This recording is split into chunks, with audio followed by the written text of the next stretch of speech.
दोस्तों और साथियों, कहा जाता है कि मर्द औरतों के ऊपर जुल्म करते हैं, लेकिन ये बात कहां तक सच है, आज मैं आपको इस कहानी में बताने जा रहा हूं। ऐसा नहीं है कि सिर्फ मर्द ही औरतों पर जुल्म करते हैं, बल्कि अगर वक्त आए तो औरतें भी अपने वार से खाली नहीं जाती। एक 30 साल का व्यक्ति अस्पताल में भर्ती है, उसका इलाज चल रहा है, पूरा जिस्म उसका जल चुका है और वो जला है उसका जिस्म एसिड अटैक से। यानी उस आदमी के ऊपर जो 30 साला व्यक्ति है, एसिड अटैक किया गया उसके ऊपर और इस वजह से उसका पूरा जिस्म चेहरे से लेकर के पैरों तलक जल चुका था, जिसका इलाज चल रहा था। जब उससे पूछा गया कि तुम्हारे ऊपर ये एसिड अटैक करने वाला कौन है, तुम्हारी दुश्मनी किससे है, तो उसने जो बात बताई वो बड़ी ही हैरान और परेशान करने वाली थी, क्योंकि उसके ऊपर जो एसिड अटैक हुआ था वो किसी और ने नहीं किया था, बल्कि उसकी खुद प्रेमिका ने किया था। उस प्रेमिका ने जिससे पिछले 3-4 सालों से वो प्रेम करता था, उसके साथ वो टाइम गुजारता था और मौज मस्ती कर रहा था। आखिरकार ऐसे प्रेमी के साथ उस प्रेमिका ने क्यों किया? आज तक आपने यही तो सुना होगा ना कि किसी प्रेमी ने खुन्नस में आकर अपनी प्रेमिका के ऊपर एसिड अटैक कर दिया। और ऐसे सैकड़ों मामले हैं जिन मामलों में लड़कों ने अपनी प्रेमिकाओं के ऊपर एसिड अटैक किए हैं, क्योंकि या तो एक तरफा प्यार में या फिर वो अपनी प्रेमिका से शादी करना चाहता है और प्रेमिका घर वालों के दबाव में या किस वजह से वो उससे शादी नहीं कर पाती, तो फिर वो उसको एसिड अटैक से जला देता है कि जब तू मेरी नहीं हुई तो मैं तुझे किसी और की भी नहीं होने दूंगा। ऐसे मामलात एक तरफा प्यार में भी होते हैं और ऐसे मामलात उन हालात में भी होते हैं जब प्रेमिका और प्रेमी के बीच में दूरी बन जाती है। तो ज़्यादातर जो एसिड अटैक के मामलात हैं वो लड़कों की तरफ से 99% तो लड़कों की तरफ से लड़कियों के ऊपर होते हैं। लेकिन ये मामला कुछ अजीब किस्म का था। ये औरत इतनी खुन्नस में आ जाती है कि अपने पति को वो धोखा दे रही थी। 4 सालों से शादीशुदा थी। वो प्रेमिका ऐसी नहीं थी कि कोई कुंवारी लड़की हो, बल्कि शादीशुदा थी। उसका पति एक ट्रक ड्राइवर था जो अक्सर घर के बाहर रहा करता था और शायद इसी वजह से वो अपने पति से खुश नहीं थी और उसने एक आरिफ नाम के दूसरे व्यक्ति से अपने नाजायज़ ताल्लुकात कायम कर लिए थे।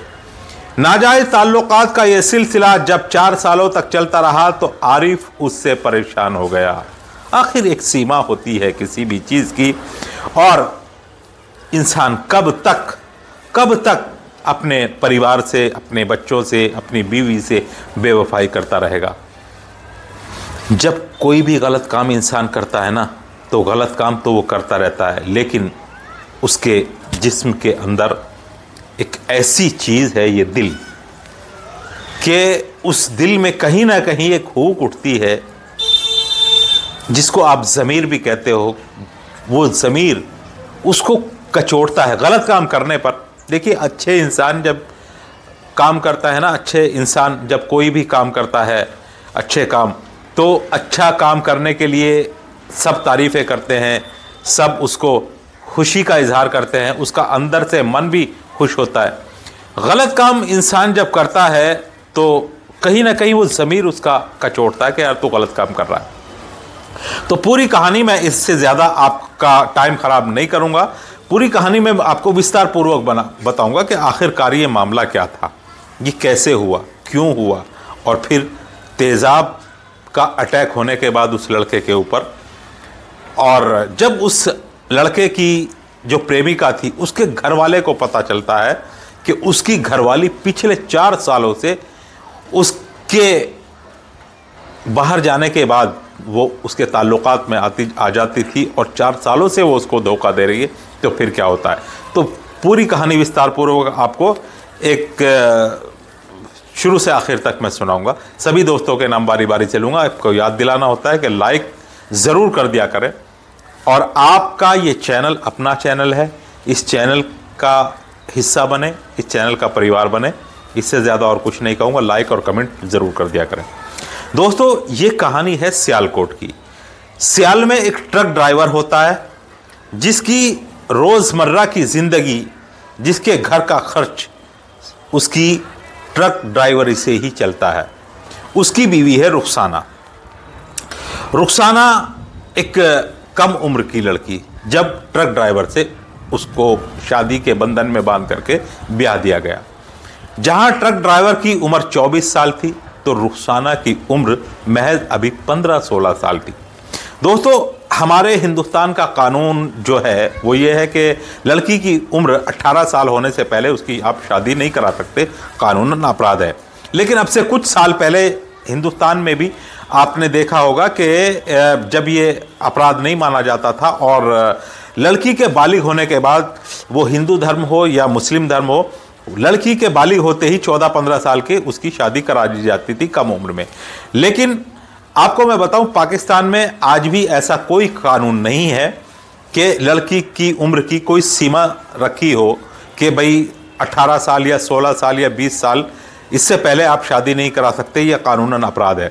कानूनन अपराध सिर्फ और सिर्फ ये हिंदुस्तान में कानून बना क्योंकि लड़की की उम्र जब 16 साल हो जाती है या 15 साल तो वो बालिग तो हो जाती है, लेकिन वो जिस्मानी तौर से इतना मजबूत नहीं हो पाती है क्योंकि शादी जब होगी तो शौहर बीवी का मिलन होगा, और जब शौहर बीवी का मिलन होगा तो अब जाहिर बात है बच्चों की उत्पत्ति भी होगी, और जब बच्चों की उत्पत्ति होगी तो बच्चों के लिए एक मजबूत और सेहतमंद जिस्म चाहिए होता है। मां की कोख, मां का जिस्म सेहतमंद हो, तंदुरुस्त हो, मजबूत हो, जिससे कि बच्चा अच्छी तरह से विकसित हो सके। इसलिए यह कानून बनाया गया। क्योंकि देखिए, गर्भधारण लड़की जो है बालिग होने के बाद, जब उसको मासिक धर्म शुरू हो जाता है 12-13 साल की उम्र के बाद, अगर संबंध बनते हैं उसके, तो उसको जो है वो गर्भ ठहर सकता है, और वो गर्भ ठहरने के बाद जाहिर बात है जब गर्भ ठहर गया तो बच्चा विकसित भी होगा। तो मकसद कहने का यह है कि जब छोटी उम्र में लड़कियों की शादी की जा रही थी, ये भी देखिए दोस्तों कहानी का एक पार्ट है, और इस बात को आप अच्छी तरह से समझिए। न जाने कितने लोग ऐसे होंगे कि जिन्होंने अभी जो है ना, इस बात को उनको पता भी नहीं होगा कि लड़की की उम्र 18 साल शादी के लिए क्यों कानूनन अपराध है, क्यों इसको कानून के दायरे में लाया गया। जबकि आप 30 साल 40 साल पहले, 20 साल पहले चले जाइए, सभी धर्म में छोटी उम्र में शादी कर देते थे। लड़की जवान जैसे होती थी तो माँ बाप को यही खतरा सताता था कि कहीं कोई ऊंच नीच ना हो जाए, बस लड़की के बालिग होते ही उसकी शादी कर दी जाती थी। उसका नतीजा ये निकलता था कि शादी होने के बाद ज्यादातर लड़कियों की मौतें हो जाती थी, क्योंकि बच्चा पैदा करना इतना आसान नहीं है जितना लोग समझते हैं। बच्चे को 9 महीने उसका वजन पेट में रख करके ढोना, और उसका वजन पेट में रख करके ढोना ही नहीं होता, जब से औरत को गर्भ ठहरता है और जब तक उसका प्रसव होता है, यानी वो बच्चा पैदा होता है, न जाने कितनी बीमारियां और खून की कमी होना, तमाम ये बीमारियां औरत के अंदर लग जाती हैं। इसीलिए गर्भ धारण करने से लेकर और प्रसव होने तक औरत डॉक्टर के न जाने कितने चक्कर लगाती है, और उसकी लगातार विटामिन की और ताकत की और खून बढ़ाने की दवाइयाँ लगातार चलती रहती हैं। तो ऐसे में जो गांव के हालात थे वो बहुत ही ज़्यादा ख़राब थे। वहाँ पर छोटी लड़कियों को ब्याह दिया जाता था और कोई डॉक्टरी ट्रीटमेंट नहीं, बस वो पड़ी है या कुछ कर रही है या कुछ भी हो, उसकी कोई सुध नहीं ली जाती है। जब प्रसव के टाइम उस लड़की की हालत इतनी कमज़ोर हो जाती थी, खून की कमी हो जाती थी, तो वो बच्चा पैदा करते वक्त दम तोड़ जाती थी, क्योंकि बच्चा पैदा करने के लिए बड़ी हिम्मत और बड़ी ताकत चाहिए दोस्तों। औरत का दूसरा जन्म होता है बच्चा पैदा करते वक्त। इस वजह से जब ये मौतें बढ़ी तो फिर जो कानून गवर्नमेंट ने, सरकार ने ये कानून बनाए कि लड़की जब तक पूरी तरह से विकसित नहीं होगी, सेहतमंद तंदुरुस्त नहीं होगी, तब तक उसकी शादी आप नहीं कर सकते, और अगर करोगे तो फिर ये कानूनन अपराध होगा। तो ये मामलात हैं दोस्तों। इसलिए हमारे हिंदुस्तान का कानून 18 साल से कम उम्र की लड़की की आप अगर शादी करोगे तो वो कानूनन जो है अपराध कहलाएगी, और उसमें अगर आपकी गिरफ्तारी होती है लड़की के माँ बाप की तो उसमें आपको जेल भी हो सकती है। लेकिन पाकिस्तान के अंदर ऐसा कानून अभी तक नहीं है। वहाँ आज भी 13, 14, 15 साल की लड़कियों की शादी कर दी जाती है। तो मकसद इतना जो बताने का है मेरा, इतना जो घुमा फिराया मैंने ये सब, और ये भी कहानी का पार्ट इसलिए मैंने बताया कि ये जानकारी भी आपको होनी चाहिए। अब कहानी में क्या था कि रुखसाना जो थी वो 15-16 साल की उम्र में ड्राइवर के साथ ब्याह दी गई थी। अब एक चीज़ और मैं बताऊं आपको, जो लड़की कम उम्र में ब्याह दी जाती है, यानी कम उम्र में, कच्ची उम्र में उसका जो है ना वो यौन संबंध उसके साथ शुरू हो जाते हैं, तो फिर उसकी जो वासना है वो ज़्यादा भड़क जाती है, इसलिए उसको पति की ज़्यादा ज़रूरत होती है।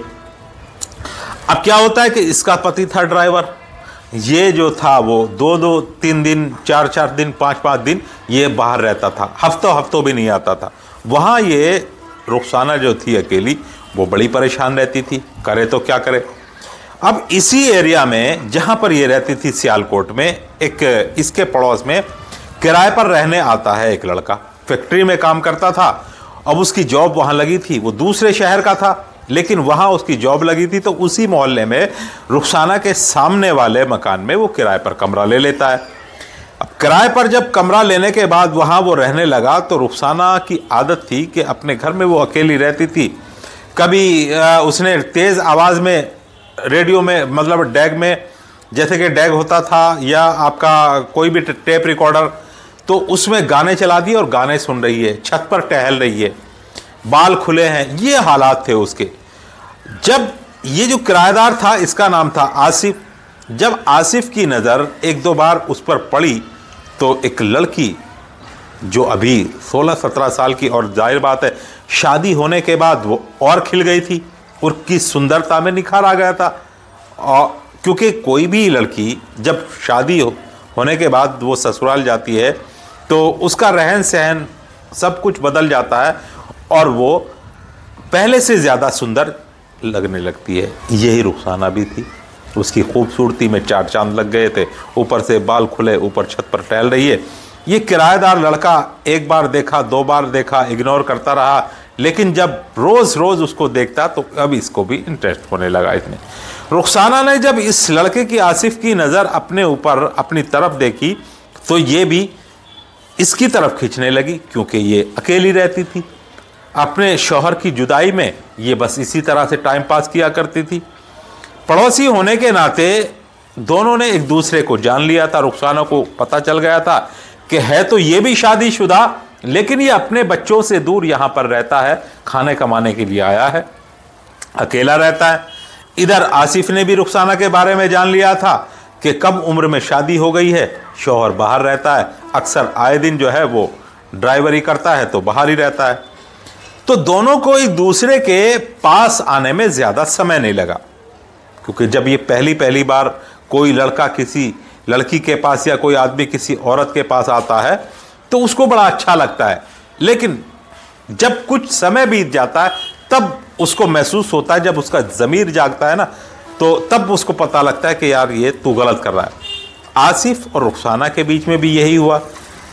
पहले मुलाकात घर का सामान लेने में, चाय पत्ती, चीनी वगैरह इस तरह लेने से होती है, और फिर दोनों की मुलाकातें बढ़ती रहती हैं। दोनों जब एक दूसरे के बारे में जानते हैं तो दोनों अधूरे थे और दोनों ही प्यासे थे। एक अपनी पत्नी से दूर था तो दूसरी औरत अपने पति से दूर थी, तो दोनों को मिलने में भी कोई दिक्कत नहीं थी। किराएदार जो आसिफ था इसका कमरा भी खाली रहता था, और ये जो रुखसाना थी ये भी अपने घर में अकेली तनहा रहती थी, तो दोनों को मिलन में किसी तरह की कोई दिक्कत नहीं होती और दोनों के बीच में बहुत जल्दी नाजायज ताल्लुकात स्थापित हो जाते हैं। अब ये नाजायज ताल्लुकात का सिलसिला और चस्का तो ऐसा है कि जब एक बार लग जाता है तो ये छूटता नहीं आसानी के साथ। ये तो सारे नशों से बढ़कर इसमें नशा होता है, औरतबाजी का नशा, बड़ा ही खतरनाक नशा। शराब और जुआ और ये आपके तमाम नशे जो और होते हैं ना, इन तमाम नशों से बढ़कर अगर कोई नशा है तो वो औरतबाजी का नशा है। आसिफ और रुखसाना, इनको ये नशा लग चुका है, दोनों की एक दूसरे को लत लग चुकी थी। जब रुखसाना का शौहर 1-2 दिन के लिए घर आता तो वो बिल्कुल ऐसी सती सावित्री बन जाती कि जैसे कि वो किसी को जानती ही नहीं है, जैसे कि वो अपने ट्रक ड्राइवर उस पति के अलावा किसी और से मतलब वास्ता ही नहीं रखती। लेकिन उसके जाने के बाद ही उसको पर लग जाते और वो आसिफ की बाहों में समा जाती। ये सिलसिला चलता रहा। ये आसिफ जो था महीने में 2 महीने में अपने घर भी जाता, अपनी बीवी बच्चों को खर्चा पानी भी दे करके आता। कभी कभी ऐसा होता कि इसकी बीवी भी इससे मिलने आ जाया करती। लगातार 2021 से 2024 तक ये सिलसिला 4 सालों तक चलता रहा और इन 4 सालों में इस आसिफ ने अपनी बीवी को और इस रुखसाना ने अपने शौहर को भनक नहीं लगने दी और इन 4 सालों में न जाने सैकड़ों हजारों दफा इन दोनों ने अय्याशी के काम को अंजाम दिया। लेकिन वो कहते हैं कि कहीं ना कहीं आसिफ का ज़मीर जाग उठता है।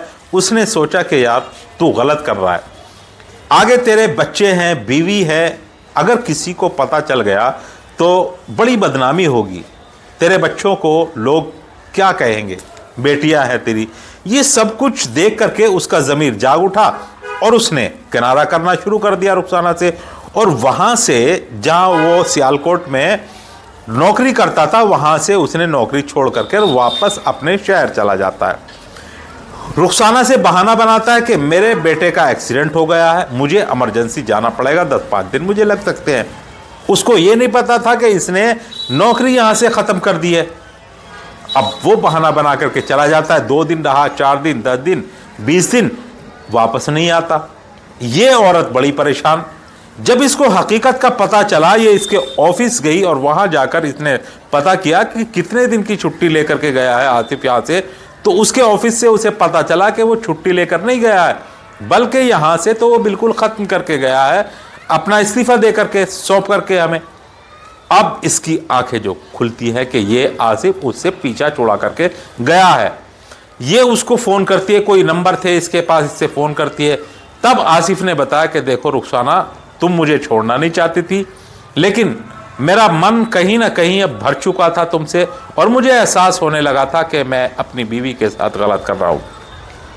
रुखसाना कहती है कि कुछ भी हो तुम्हें वापस आना पड़ेगा, मुझे तुम्हारी लत लग चुकी है, तुम्हारी आदत लग चुकी है, तुम्हारा मन तो मुझसे भर गया है लेकिन मेरा मन तुमसे नहीं भरा है, तुम्हें वापस आना होगा। वो कहता है कि रुखसाना मैं वापस नहीं आऊँगा। वो बुलाती रही, वो मना करता रहा, यानी प्रेमिका बुलाती रही, प्रेमी मना करता रहा। इसी तरह से 1 साल बीत जाता है और बात अब ठंडी पड़ने लगती है। लेकिन कहीं ना कहीं रुखसाना के मन में ये खलिश थी कि जो प्रेमी उसको 4 साल तक उसके साथ मौज मस्ती करने के बाद उसको खूब इस्तेमाल किया और इतनी आसानी के साथ उससे पीछा छुड़ा करके चला जाए, ऐसा तो मैं होने नहीं दूंगी।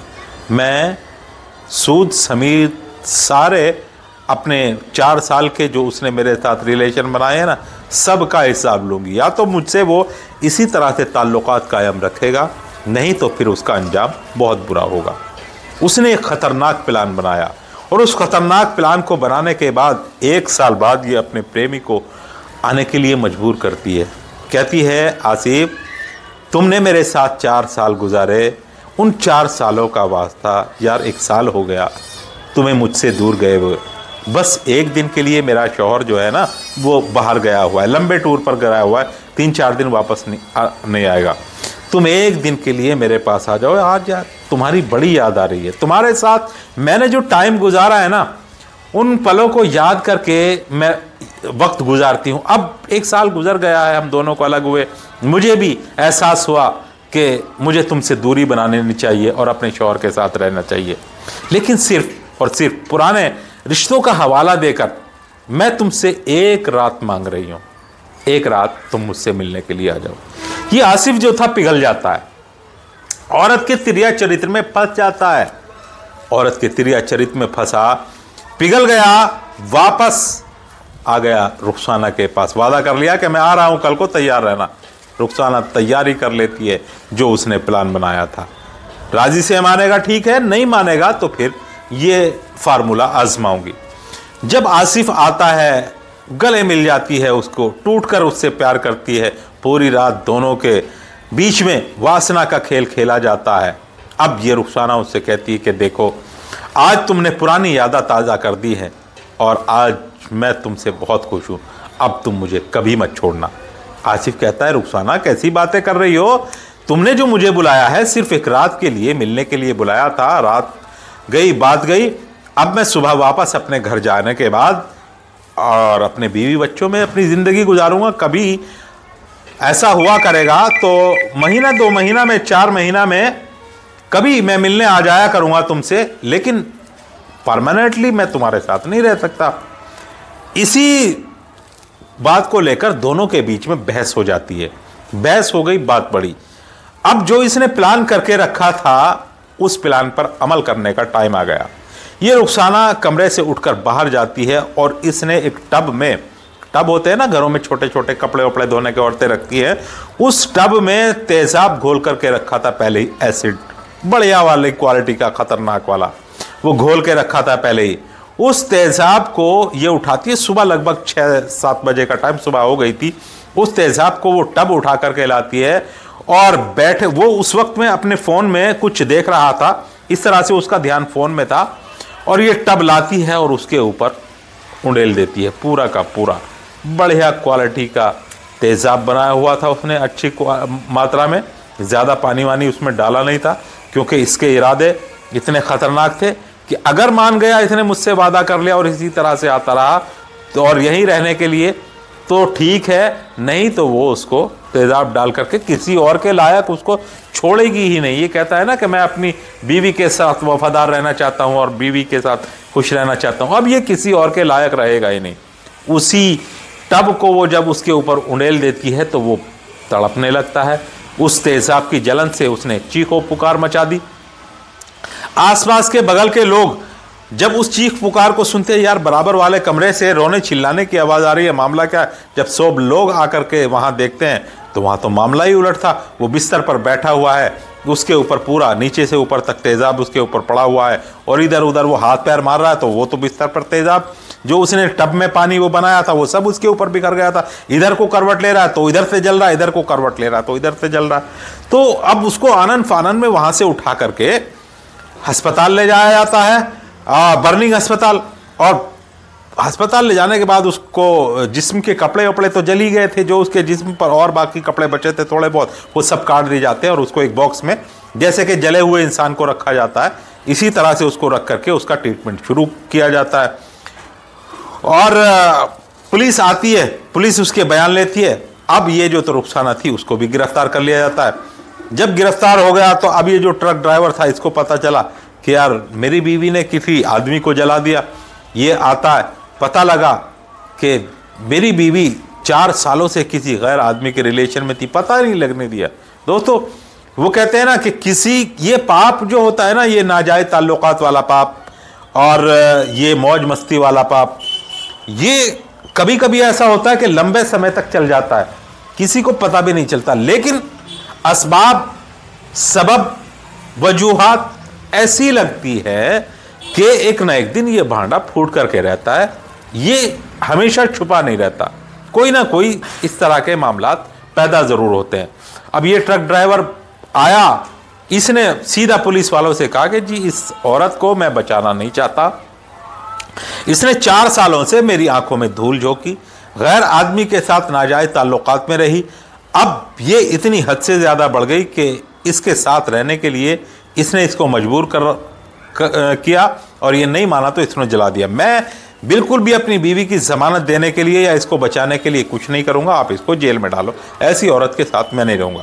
यहाँ तो ये ट्रक ड्राइवर ने अपनी बीवी को जेल में डालने के लिए पुलिस वालों को कह दिया। अब इधर इसका क्या होता है, जो जला हुआ पड़ा था, ये आदमी बयान लिखवाने के बाद, देने के बाद, सारी बातें बताने के बाद 6 दिन जिंदा रहा और 7वें दिन इसकी डेथ हो जाती है। यानी ये अल्लाह को प्यारा हो जाता है, ख़त्म, खेल ख़त्म, कहानी समाप्त, जान नहीं बच पाती है इसकी। के बाद इस औरत के ऊपर पहले तो एसिड अटैक की धारा, वो भी बड़ी ख़तरनाक होती है, उसके मरने के बाद 302 की धारा और लग जाती है। पहले कातिलाना हमला, उसके बाद ये मर गया, तो इस तरह की धाराएं लगने के बाद उसको जेल में भेज दिया जाता है। मकसद कहने का ये है दोस्तों, मैंने जैसा कि आपको बताया कि ज़्यादातर आज हिंदुस्तान ही में नहीं बल्कि पूरी दुनिया के अंदर एक हाहाकार मचा हुआ है औरत के प्रति। जहां देखो यही मामले हैं, नाजायज ताल्लुकात के, औरत के ज़बरदस्ती उसको उठा लिया, ज़बरदस्ती उसका बलात्कार कर दिया, किसी औरत ने किसी अपने आदमी को मरवा दिया। यही मामले चल रहे हैं, औरत से रिलेटेड ही चल रहे हैं। पता नहीं और क्या क्या देखना पड़ेगा। चलिए इससे पहले कुछ और हो, आपके नाम ले लेता हूं। जो दोस्त मुझे कमेंट करते हैं, देखता हूं कि किस भाई ने कमेंट करके क्या कहा। कमेंट करने वालों में दोस्तों सबसे पहला नाम आता है खुर्शीद भाई जी, अस्सलाम वालेकुम। शादाब ज़काती कुछ ज़्यादा ही हवा में उड़ रहा था, अपने औकात ही भूल गया था। ऐसी वीडियो नहीं बनानी चाहिए। जावेद अली हशमत, पत्नी है फरमाना, बेटा है अनस, बेटी है सुमैया, छोटा बेटा है हम्माद, लोनी गाजियाबाद से है ये सब लोग। खुर्शीद भाई जी अस्सलाम वालेकुम, आपकी कहानी बहुत अच्छी होती है, सदा सलामत रहो, खुश रहो। राव मोहम्मद यासीन, लाहौर पाकिस्तान से हैं। और खुर्शीद भाई ji very nice story. Rajesh Thakur Haryana से। US तिवारी, हर्ष तिवारी लोहारी सिरसा प्रयागराज से हैं। और अब्दुल हादी तकदीस फातिमा डॉक्टर अब्दुल समी कुली बाजार कानपुर से। मोहम्मद कलामुद्दीन मधुबनी बिहार से है। बहुत अच्छी कहानी है, ऐसी लड़कियों के साथ ऐसा ही होना चाहिए। मैं राजवीर सिंह पोसवाल एडवोकेट, बेटा है रजत पोसवाल, पत्नी है ममता बैंसला बगौल, तहसील हसनपुर, जिला अमरोहा से। प्रमोद कुमार पाल यूपी से है। हेमंत कुमार देवांगन, जिला जहांगीर चांपा छत्तीसगढ़ से हैं। वीडियो को थोड़ा छोटी कीजिए भाई साहब। रोज़ाना कोशिश करता हूँ कि यार आज छोटी वीडियो करूँगा, लेकिन बातें जब विस्तार पूर्वक बताई जाती है ना तो वीडियो यार ऑटोमेटिकली लंबा। क्या करूँ, या तो फिर काट काट के आपको बातें बताऊँ तो उसमें समझ में नहीं आता। जब विस्तार पूर्वक कहानी चलती है ना तो फिर समझ में भी सब कुछ आता है। अब वो आपकी मर्जी के ऊपर डिपेंड करता है कि भाई आप थोड़ी देखो या ज़्यादा देखो, लेकिन क्या करूँ यार वीडियो लंबी हो जाती है, इसके लिए सॉरी। ज़रूरी नहीं कि कुछ गलत करने से ही दुख मिले, कभी कभी हद से ज़्यादा अच्छे होने की भी कीमत चुकानी पड़ती है। दानिश अंसारी। महराज आलम गोंडा दिल्ली से हैं। खुर्शीद भाई नमस्कार, मैं मनोज कुमार कुशवाहा नौबस्ता कानपुर से हूँ। जी मनोज कुमार जी, बड़े दिनों के बाद आपका आज कमेंट आया है। और खामोशी से भरा हुआ शख्स अपने अंदर एक शोर लिए फिरता है। तारिक हुसैन खान असीरी, कांग्रेस नेता, ये ज़िला फारुखाबाद उत्तर प्रदेश से हैं। अंबालाल राजपुरोहित राजस्थान से हैं, गांव गुणानाल, जिला बलोत्रा। और बुद्धिराम मास्टर टेलर, ये गुड़गांव हरियाणा से हैं। और यूनिफुल वुमन, अच्छा जी इनका नाम नहीं पता। चलो दोस्तों 18 कमेंट थे इस स्टोरी में, तो सभी के नाम ले लिए हैं। अब आपको कल फिर किसी नई स्टोरी में मिलता हूँ, तब तक के लिए खुदा हाफिज़।